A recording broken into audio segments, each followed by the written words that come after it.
बिस्मिल्लाहिर्रहमानिर्रहीम अस्सलाम वालेकुम व्यूअर, मैं हूं शहबाज और आप देख रहे हैं मेरे यूट्यूब चैनल। आज हम बात करेंगे जी के हज और उम्र के दिनों में जो है पीरियड्स को रोकना कैसे, यानी कि हम कैसे रोक सकते हैं। ये जो वीडियो है लेडीज़ के लिए बहुत ही ज़्यादा बेस्ट है और उनके लिए इंफॉर्मेटिव वीडियो है। जी हाँ व्यूअर, ये जो है मैं आपको इन्फॉर्मेशन बताने वाला हूँ। ये जो है अगर आपको हैज़ यानी कि पीरियड्स आते हैं, ब्लीडिंग होती है, जो ख़ास तौर पर लेडीज़ के लिए, वो जो है रमज़ान के दिनों में या हज या उम्र के दिनों में जो है उनसे कैसे रोक सकते हैं।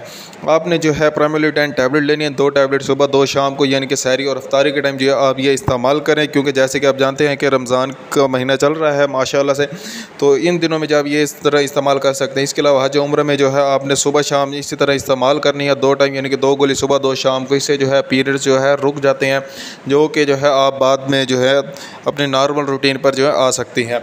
ये टैबलेट आप इस्तेमाल करें, ये जो है आपके लिए बेस्ट टैबलेट है। जी हाँ व्यूअर, ये जो आपको टैबलेट मैंने बताई है ये हर मेडिकल स्टोर से आसानी से मिल जाएगी। ऐसी और मज़ीद इन्फॉर्मेटिव वीडियो देखने के लिए हमारे चैनल को सब्सक्राइब करें। अगर आपको कोई भी बात समझ नहीं आई तो हमें कमेंट लाजमी करें। मिलते हैं अगली वीडियो में, अब तक के लिए हमें इजाज़त दें। अपना और अपनी सेहत का ख्याल रखें। अल्लाह हाफिज़।